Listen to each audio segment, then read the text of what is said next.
అమ్మమ్మ ముందుకెళ్ళిపో. అసలు అట్టెందుకు కలిసి వస్తా నువ్వు? సరే అక్కడ కలిసి వస్తావేంది? ఇటుండి మాట్లాడతాను.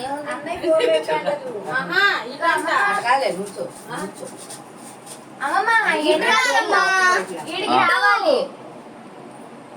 మాయ్ ఇటు చూడమ్మా నువ్వు. ఫోటోకి వెళ్ళి చూడమా అంటే అటు చూస్తావేంది? చిన్నగా నువ్వు వెనకాల లేవయ్యా, డిస్టర్బ్ చేస్తుంటా ఫోటోలు వచ్చి.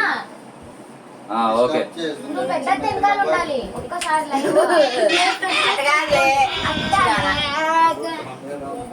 డ్రెస్ చూసా నేను, హైట్లు కాదు వయసులు కాదు. నువ్వు కళ్ళు మూస్తున్నారు, ఫోటోలు దిగడం కూడా రావు మీకు అసలు. ఎక్కడ దిగుతారు ఏమో మరి. అన్ని కళ్ళు మూసి అన్ని ఫోటోల్లో కూడా నువ్వు ఒకసారి అన్ని ఫోటో దిగేటప్పుడు ఫోన్ గా చూస్తారు, దిక్కులు చూస్తుంటారా? నేను మాత్రం ఏది అడగకపోతే నేను డిలీట్ చేశాను కళ్ళు మూసిన ఫోటోలు. తీసుకోండి, చెయ్యి ఇట్లా పెట్టి తీయొద్దురా. ఆగండి. నా కళ్ళే